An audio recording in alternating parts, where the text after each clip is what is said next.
Salam sehat selalu Parewa. Semoga Parewa semua sedang tidak fakir kuota untuk menikmati audiobook dari kami. Sebelum kita lanjut, silakan subscribe channel ini dan nyalakan loncengnya untuk mendapatkan notifikasi ketika video terbaru telah diupload. Tidak menunggu berlama-lama lagi, langsung saja kita simak audiobook ini. Mahakarya dari penulis kebanggaan tanah air, Asmaraman S. Ho Ping Ho.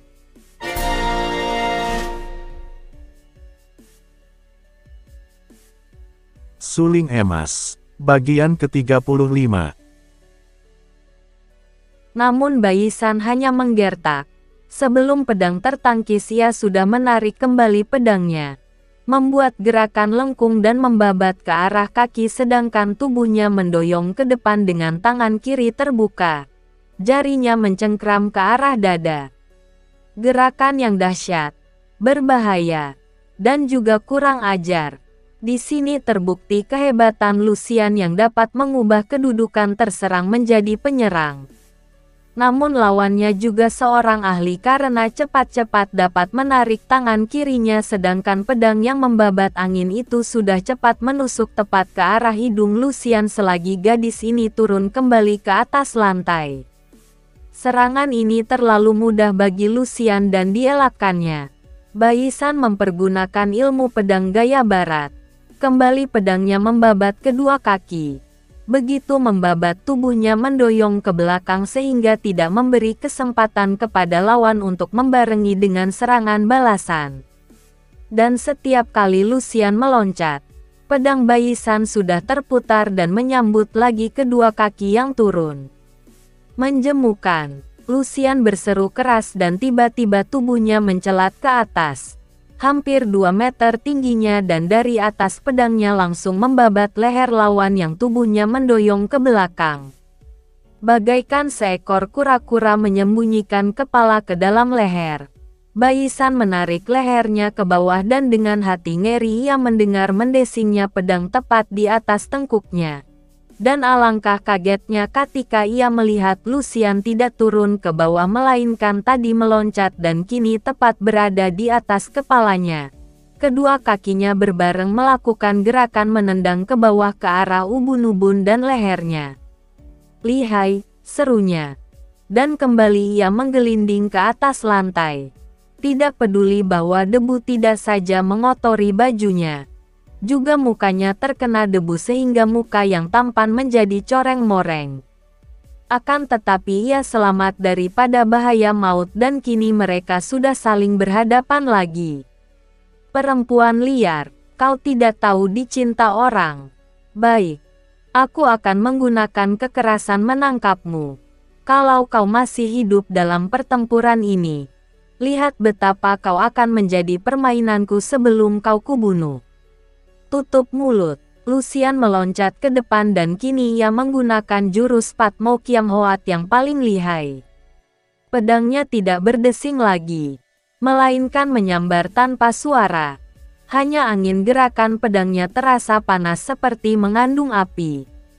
Pedang itu membabat lagi ke arah mulut. Mulut pemuda yang kurang ajar dan amat dibencinya. Ia sudah membayangkan akan merobek mulut itu dengan pedangnya. Akan tetapi Baisan juga sudah marah dan mengerahkan seluruh kepandaiannya yang ia terima dari Ban Pilocia. Pedangnya membuat gerakan menyilang. Pertama menangkis dan kedua menekan dari atas dengan maksud menindih pedang lawan untuk dapat menggunakan tangan kirinya mengirim pukulan. Namun perhitungannya meleset. Patmo Kiam Hoat merupakan ilmu pedang hitam yang penuh dengan akal muslihat. Mana mudah ditindih. Bagaikan belut licinnya, pedang itu sudah melesat keluar dari tenaga tindihannya dan kini membacok ke arah paha kanannya. Baisan melangkah mundur dan membarengi pukulan ke arah pusar. Sedangkan tangan kirinya kini merupakan senjata hebat dengan dorongan ke depan. Mengarah muka dengan pengerahan tenaga sinkang. Dengan gerakan yang lemas dan indah Lucian menekuk tubuh ke kiri tanpa mengubah kedudukan kaki sehingga kepalanya hampir menempel tanah. Kemudian pedangnya dari arah kiri itu melesat ke depan hendak merobek perut. Trang! Trang! 2 kali pedang bertemu karena begitu ditangkis pedang Lucian sudah bergerak lagi membacok pundak yang hanya dapat dihindarkan dengan tangkisan kedua. Serang menyerang mati-matian terjadi. Setiap tusukan dibalas bacokan dan demikian sebaliknya. Mereka berputaran di dalam ruangan itu, bertanding tanpa saksi. Ada kalanya tubuh mereka lenyap terbungkus gulungan sinar pedang mereka. Ada kalanya mereka bertanding lambat dan bergerak berputar-putar, seperti 2 ekor ayam berlaga. Hampir 100 jurus mereka bertanding. Peluh membasahi muka, namun belum ada yang terluka atau terdesak. Biarpun ilmu kepandaian mereka jauh berbeda sifatnya, juga berbeda sumber, namun ternyata tingkat mereka seimbang. Lucian kalah sedikit tenaganya, namun kekalahan ini tertutup oleh kelebihannya dalam kelincahan gerak. Sebagai seorang pemuda mata keranjang yang sudah biasa menggoda dan merusak wanita, tentu saja Baisan terpesona dan tergila-gila kepada Lucian yang memiliki kecantikan sukar dicari tanding.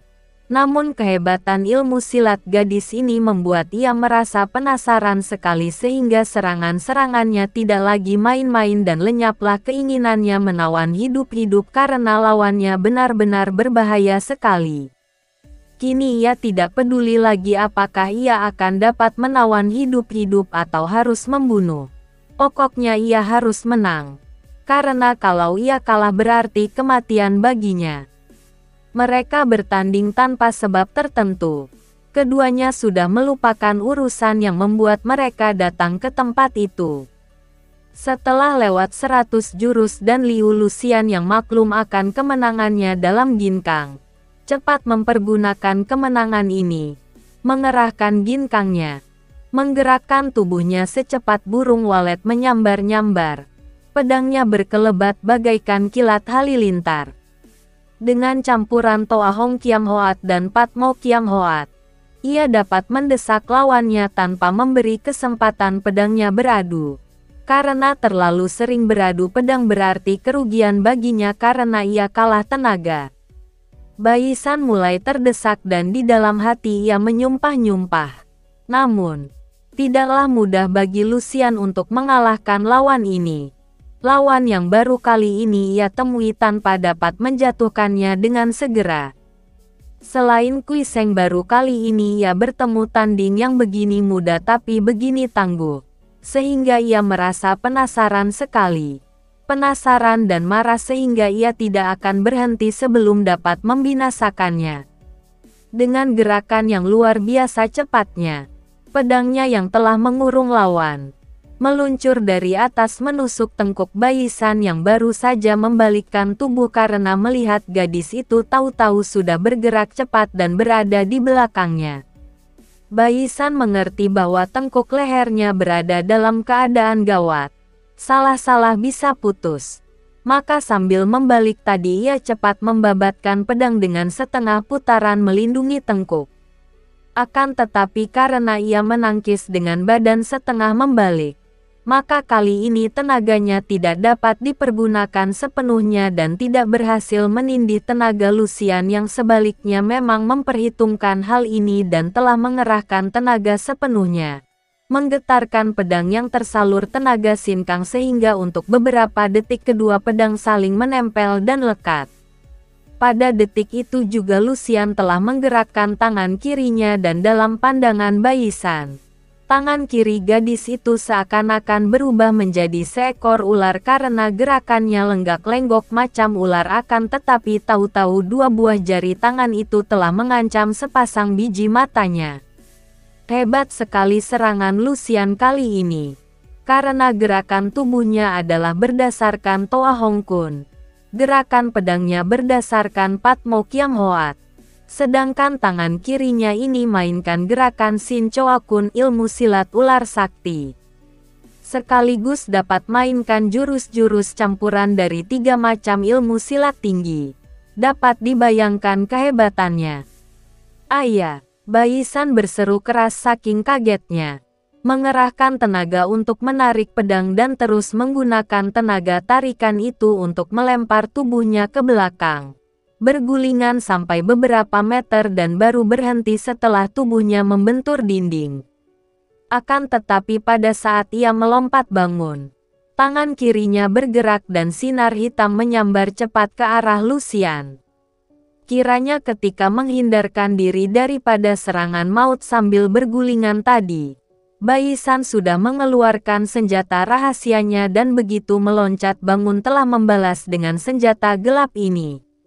Memang hebat. Kali ini ia tidak menggunakan Huitu yang telah 2 kali ia pergunakan tanpa hasil.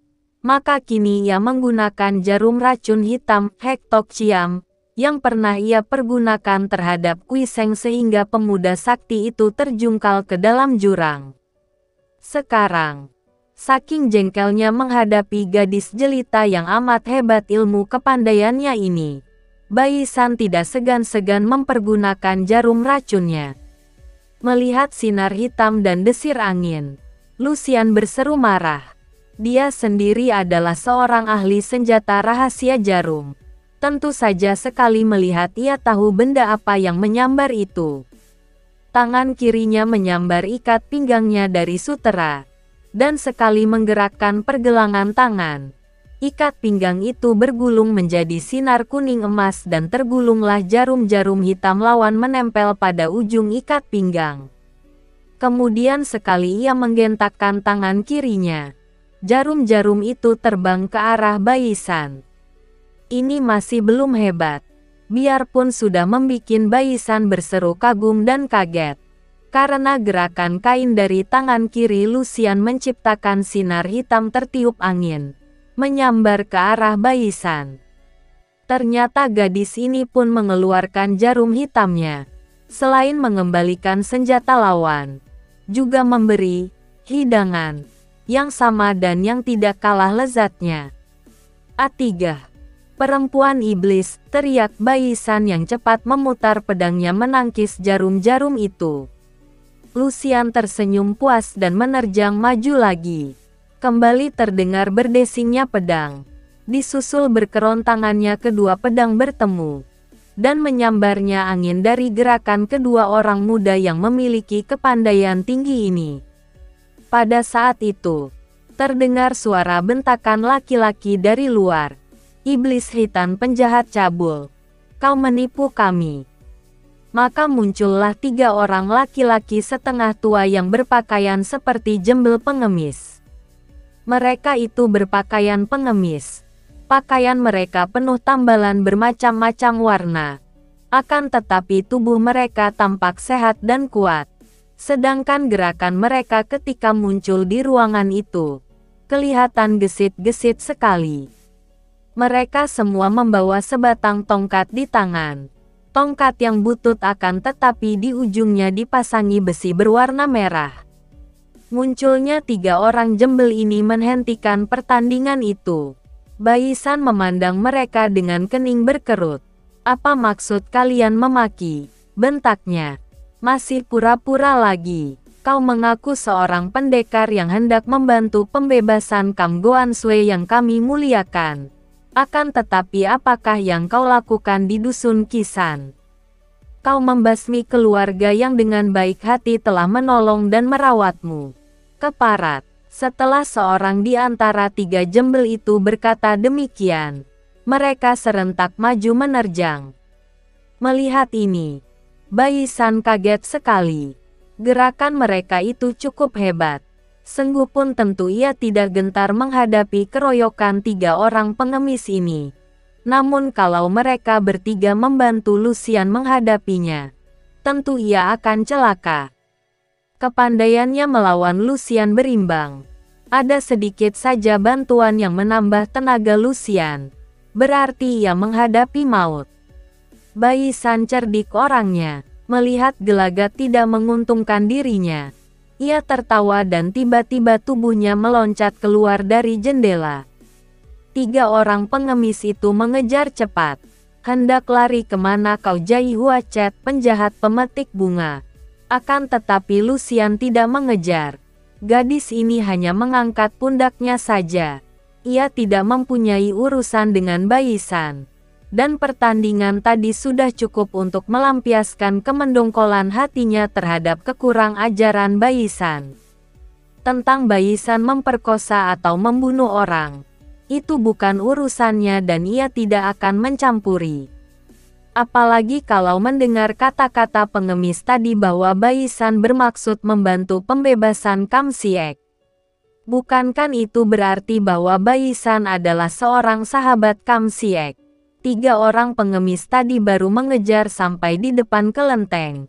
Tiba-tiba Baisan membalik dan menyerang mereka dengan jarum-jarum hitamnya. Tiga orang pengemis itu bukan orang-orang sembarangan pula.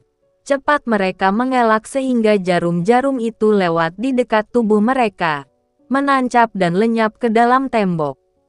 Akan tetapi bau jarum-jarum itu yang amis membuat mereka kaget sekali.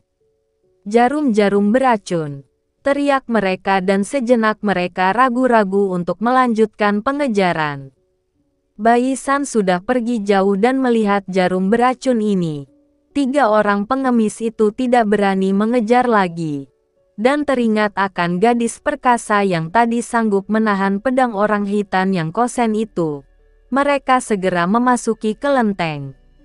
Lucian tidak membuang waktu lagi. Melihat mereka menjura dengan hormat. Sebelum mereka membuka mulut ia sudah bertanya, tiga sahabat dari partai pengemis manakah? Pada masa itu memang para pengemis membentuk perkumpulan. Dan hal ini dipergunakan oleh orang-orang Kang Ou untuk menyamar sebagai pengemis pula dan terbentuklah perkumpulan-perkumpulan pengemis mereka dapat bergerak leluasa dan tidak begitu menarik perhatian.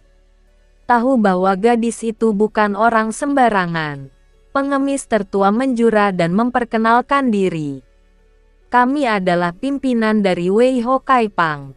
Ah, kiranya Samwi Tuan bertiga adalah Sintung Sam Kai, tiga pengemis tongkat sakti. Kebetulan sekali, aku adalah Liu Lucian, puteri Bengkaucu. Ah, maaf, kami telah berlaku kurang hormat terhadap Li Hiap. Maaf bahwa beberapa bulan yang lalu kami tidak dapat datang menghadap Ayah Li Hiap, pendekar wanita. Tidak apa, kata Lucian yang serta-merta menganggap mereka itu sahabat karena ucapan mereka tadi yang memuliakan Kam Siek. Tahukah kalian di mana adanya Kam Goan Sue sekarang? Aku mendengar bahwa dia dijebak orang jahat di kelenteng ini.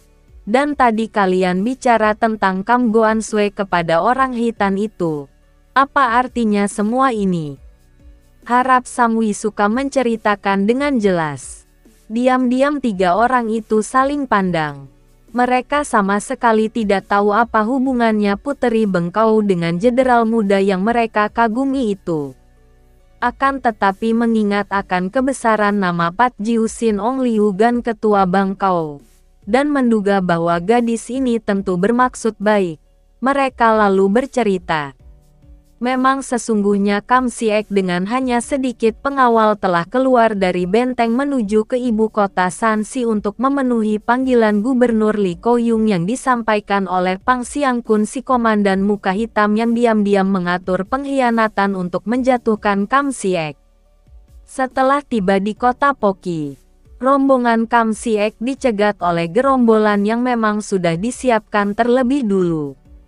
Celakanya, para pengawal Kam Siek diam-diam sudah disogok pula oleh Pang Siangkun sehingga selagi tidur, Kam Siek disergap dan dijadikan tawanan. Penyergapan dilakukan di dalam kelenteng yang memang diajukan sebagai tempat penginapan oleh para pengawal Kam Siek. Sebagai seorang komandan yang jujur dan tidak mau mengganggu rakyat, Kam Siek memang biasa melakukan perjalanan sederhana. Menginap pun di mana saja asal jangan mengganggu penduduk. Maka usul untuk bermalam di rumah kelenteng itu diterimanya baik. Kami menyaksikan itu semua karena kebetulan sekali kelenteng tua ini sejak lama menjadi tempat perkumpulan kami para pengemis Wei Ho Kaipang. Demikian seorang di antara pimpinan Kaipang perkumpulan Jembel itu berkata. Kami amat kagum kepada Kam Goan Sui dan ingin sekali menolongnya. Akan tetapi apakah yang dapat kami lakukan terhadap pasukan yang begitu ketat? Apalagi yang dikawal pula oleh tokoh-tokoh rahasia berilmu tinggi yang sengaja dikirim dari kerajaan Liang. Kalau begitu, yang merencanakan penawanan terhadap diri Kam Goan Sui adalah kerajaan Liang. Betul, Li Hiap, seperti diketahui, kerajaan Liang setelah berhasil merobohkan kerajaan Tang, selalu mengalami rongrongan dari pelbagai pihak yang hendak menjatuhkannya pula. Terjadi perebutan kekuasaan dan selain ancaman bangsa liar dari utara, juga kerajaan Liang harus menghadapi ancaman yang tidak kalah hebatnya dari bangsa sendiri, yang memperebutkan kekuasaan setelah kerajaan Tang roboh. Kam Goan Sui terkenal sebagai seorang jenderal yang jujur, setia dan pengetahuannya akan ilmu perang amat terkenal. Inilah sebabnya kerajaan Liang ingin sekali mempergunakan tenaganya, dan cara satu-satunya hanya menculiknya. Karena Jenderal Kam tidak pernah mau mengakui kedaulatan kerajaan-kerajaan baru yang banyak muncul setelah kerajaan Tang jatuh. Dia seorang pahlawan sejati. Seorang patriot yang betul-betul hanya mementingkan negara dan rakyat. Sama sekali tidak meributkan soal kedudukan dan kemuliaan pribadi. Lucian biasanya tidak peduli akan keadaan negara. Kini ia tertarik sekali dan makin kagumlah ia terhadap Kam Siek. Amat senang hatinya mendengar nama pemuda pilihan hatinya itu dipuji-puji. Dengan penuh perhatian ia mendengarkan cerita tiga orang pengemis itu. Cerita tentang keadaan negara yang biasanya ia takkan suka mempedulikannya. Menurut cerita Sintung Samkai, semenjak kerajaan Tang roboh pada tahun 907 oleh pemberontakan Gubernur Honan yang bernama Chubun, yang kemudian mendirikan kerajaan baru yang disebut Kerajaan Liang, maka keadaan tidak pernah aman. Perang terjadi di mana-mana. Perebutan kekuasaan terjadi. Para pejabat tinggi bekas kerajaan Tang mengangkat diri sendiri menjadi raja muda dan sebagian besar tidak mau tunduk kepada raja baru itu. Sementara itu, ancaman dari utara dan barat masih terus datang, sehingga keadaan makin kacau balau. Banyak pula bekas pejabat tinggi kerajaan Tang yang masih setia. Dan mereka ini pun menggunakan pelbagai usaha untuk mendirikan kembali kerajaan yang sudah jatuh. Sehari setelah Kam Goan Sui dibawa pergi oleh pasukan kerajaan Liang, di sini muncul Baisan yang mengaku seorang pendekar sahabat baik Kam Goan Sui. Dia telah memperlihatkan kepandaiannya, sehingga kami percaya dan ketika dia minta bantuan kami untuk menyelidiki kemana Kam Goan Sui dibawa, kami lalu mengerahkan anak buah kami untuk melakukan penyelidikan itu. Akan tetapi, dengan kaget kami mendengar berita dari seorang anak buah kami akan kejahatan Baisan itu di Dusun Kisan. Apa yang ia lakukan? Seorang pencari kayu di hutan pada suatu hari mendapatkan Baisan dalam keadaan pingsan di dalam hutan. Pencari kayu si Cie itu menolongnya dan membawanya pulang ke rumah. Akan tetapi apa yang dilakukan jahanam itu sebagai balas budi ini? 2 hari kemudian ia membunuh pencari kayu berikut istrinya dan anak-anaknya sebanyak 3 orang berikut gadis itu sendiri. Tentu saja kami yang mendengar ini menjadi marah sekali dan menyerbu ke sini. Kiranya Li Hiap sudah lebih dulu datang menggempurnya. Sayang ia terlalu lihai sehingga kita tak dapat membinasakannya. Akan tetapi Lucian sama sekali tidak tertarik oleh cerita tentang Baisan ini. Maka tanyanya cepat. Lalu, bagaimana dengan hasil penyelidikan kalian? Kemana dibawanya Kam Goan Sui oleh pasukan itu? Sudah kami selidiki dan ternyata dibawa ke kota raja, yaitu di ibu kota Honan. Kemanapun juga akan ku kejar, pikir Lucian. Ibu kota Honan yang sekarang menjadi kota raja adalah Kaifeng, dan ia harus segera berangkat ke sana. Dan Baisan itu, apa maksudnya dengan pernyataannya bahwa ia hendak menolong Kam Goansue pula? Kami tidak tahu jelas karena ia seorang yang berhati palsu. Akan tetapi kami dapat menduganya. Li Hiap, bukan tak mungkin bahwa dia pun seorang kepercayaan kerajaan Hitan yang juga ingin sekali mempergunakan tenaga dan pikiran Kam Goansue dalam soal ilmu perang.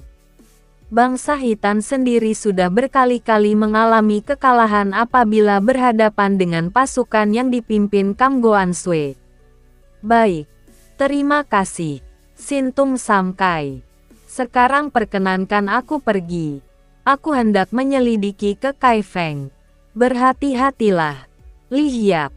Dalam masa perebutan kekuasaan ini, raja-raja muda banyak menarik tenaga orang-orang pandai yang tentu akan berlomba merampas seorang penting seperti Kam Goansue.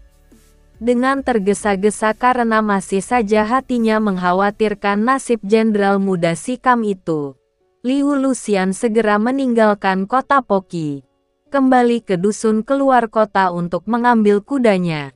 Kemudian ia membalapkan kuda itu ke timur laut, menuju ke kota raja dari kerajaan Liang. Apa yang diceritakan secara singkat oleh Sintung Samkai, 3 orang pimpinan perkumpulan Jembel Wei Hokai Pang itu memang benar. Perebutan kekuasaan di antara para bekas pembesar tinggi kerajaan Tang, para bekas pangeran dan raja muda yang mengangkat diri sendiri setelah kerajaan Tang roboh, benar-benar membuat rakyat amat menderita. Rakyat yang tidak tahu apa-apa, yang lemah dan miskin, selalu yang menjadi korban tiap kali terjadi perang dan keributan. Pemuda-pemudanya dipaksa menjadi tentara. Hasil sawah ladangnya dirampasi. Pajaknya diperberat secara paksa. Gadis-gadisnya yang muda dan cantik diambil secara paksa untuk menghibur pasukan-pasukan yang lewat. Akan tetapi, mereka yang tergolong orang-orang pandai, ahli silat dan ahli perang, bermunculan dan keadaan keruh seperti itulah merupakan masa jaya bagi mereka. Inilah masanya bagi para perampok untuk beraksi tanpa takut dihancurkan petugas keamanan karena orang lebih meributkan mencari kedudukan daripada menjaga keamanan rakyat. Masanya bagi yang kuat menindas yang lemah. Masanya pula bagi orang-orang sakti yang di masa aman tenteram pergi ke gua-gua, ke puncak-puncak gunung, ke tepi-tepi laut untuk bertapa, untuk turun gunung masuk kota raja untuk menawarkan kepandaian mencari jasa dan kedudukan mulia. Dan memang para raja muda yang mempunyai cita-cita mengangkat diri menjadi raja besar, amat membutuhkan tenaga orang-orang sakti ini. Tidak peduli si orang sakti itu terdiri daripada golongan hitam maupun putih, penjahat maupun pendeta, asal sakti dan tenaganya dapat dipergunakan, tentu oleh si pangeran atau raja muda akan diterima penuh kegembiraan, dihujani hadiah emas permata, pakaian indah, makanan lezat, atau wanita cantik. Memang menurut sejarah, zaman 5 wangsa selama setengah abad ini adalah zaman yang paling keruh dan penuh dengan perang antara saudara. Semenjak kerajaan Tang jatuh dalam tahun 907, disusul dengan perebutan kekuasaan yang memecah-mecah bangsa. Dunia Kangou terpecah belah pula, karena masing-masing membela yang mempergunakan mereka. Tidak jarang terjadi bentrokan hebat antara perkumpulan-perkumpulan orang gagah, bahkan partai-partai persilatan besar, kelenteng-kelenteng besar yang mempunyai banyak anak murid banyak yang terseret-seret. Dalam perjalanannya mencari Kam Siek menuju ke ibu kota Kaifeng yang berada di lembah selatan Sungai Kuning, Liu Lucian banyak sekali melihat pertempuran-pertempuran dan banyak penderitaan para pengungsi. Namun karena ia sendiri mempunyai urusan penting yang amat menggoda hatinya, maka ia sengaja menjauhkan diri dari semua halangan. Tidak mau melayani urusan kecil yang akan memperlambat perjalanannya dan tidak mempedulikan pula penderitaan para pengungsi yang amat menyedihkan itu. Akan tetapi, pada suatu hari, ia tertarik juga akan sesuatu peristiwa dan terpaksa menunda perjalanannya untuk menyaksikan peristiwa itu. Pagi hari itu, ketika Lucian menunggangi kudanya melalui jalan sunyi yang rusak oleh air hujan, tiba-tiba ia mendengar suara jeritan yang sambung menyambung. Suara seperti ini sudah biasa ia dengar. Tentu wanita yang diculik pasukan tentara, atau diganggu orang jahat, pikirnya tanpa mau mempedulikannya. Akan tetapi pekik itu tidak hanya jerit wanita, bahkan pula teriakan laki-laki yang agaknya menghadapi maut. Ini pun tidak menarik perhatian Lucian. Tiba-tiba ia menghentikan kudanya dengan menahan kendali. Telinganya mendengar bersiutnya angin yang aneh. Itulah hawa pukulan yang luar biasa, pikirnya. Tentu ada orang sakti yang bertempur di sana. Sebagai seorang ahli silat, hal ini amat menarik hatinya dan ia segera meloncat turun dari kudanya. Membiarkan kudanya makan rumput di situ lalu ia sendiri berlari memasuki dusun itu. Menyelinap di antara pohon dan semak-semak. Ia melihat seorang kakek yang rambutnya riap-riapan. Akan tetapi pakaiannya biarpun kotor berdebu terbuat daripada bahan sutera yang mahal. Mukanya keruh pandang matanya kejam. Alisnya berkerut seperti orang marah. Kakek ini duduk di atas sebuah batu besar di pinggir jalan. Kedua kakinya bersila dan kelihatan lemas. Di dekat batu besar itu tampak sebuah dipan bambu yang biasa digunakan orang untuk mengangkut orang-orang sakit. Dan dua orang pemanggulnya kini berada di belakang kakek itu. Seorang duduk mengipasi lehernya yang berkeringat dan yang seorang lagi berdiri sambil bertolak pinggang mengikuti gerakan kakek tadi. Melihat wajah dua orang itu yang bodoh. Mereka itu agaknya hanya tukang panggul dipan itu yang hanya bertenaga besar. Yang amat menarik perhatian Lucian adalah di sekeliling tempat duduk kakek itu, di mana tampak belasan mayat bergelimpangan. Mereka itu tidak kelihatan terluka dan di dekat mereka banyak senjata malang melintang. Bahkan di antara mayat itu ada yang masih memegang pedang. Akan tetapi semua mayat itu mengeluarkan darah dari mulut, hidung, mata dan telinga. Di antaranya terdapat pula wanita-wanita yang agaknya hanya wanita biasa. Mungkin para pengungsi karena di sana-sini kelihatan buntalan-buntalan pakaian. Pada saat itu, datang pula serombongan pengungsi. Di depannya berjalan dua orang laki-laki muda dan seorang gadis tanggung. Melihat gerakan mereka, dapat diduga bahwa dua orang pemuda itu memiliki kepandaian silat. Bahkan yang seorang sudah memegang sebatang pedang telanjang. Para pengungsi laki-laki dan perempuan dan yang jumlahnya 20 orang lebih, berjalan di belakang tiga orang muda itu dengan mata terbelalak lebar membayangkan kengerian dan ketakutan. Mana dia? Mana kakek gila yang jahat dan membunuhi pengungsi itu? Bentak pemuda yang memegang pedang. Para pengungsi yang berada di belakangnya, dengan muka pucat menuding ke arah kakek yang sedang duduk tenang di atas batu sambil berkata, "Itu dia, iblis tua itu." Si pemuda bersama dua orang temannya tercengang. Seperti tidak percaya. Pemuda berpedang melangkah maju. Dia ini kakek lumpuh. Kakek itu membuka matanya yang tadinya seperti selalu ditutup. Memandang tiga orang muda dengan penuh perhatian. Lalu dengan suara malas bertanya, "Kalian juga mengungsi? Apakah hendak tunduk kepada kerajaan pemberontak liang?" Kakek iblis, orang-orang ini mengungsi menyelamatkan diri dari ancaman perang. Mengapa kau bunuh mereka? Siapa kau? Bentak pemuda berpedang. Jawab, kalian hendak mengungsi dan tunduk kepada pemberontak Liang. Kami tunduk kepada pemerintah yang mana? Peduli apa denganmu?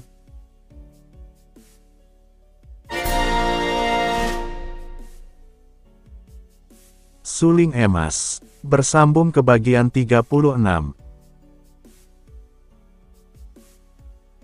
Terima kasih buat parewas semua, yang telah meluangkan waktunya untuk menyimak audiobox ini. Jangan lupa untuk di-subscribe. Selagi subscribe itu gratis. Wassalam. Dari aku, yang setia menunggu kehadiranmu kembali.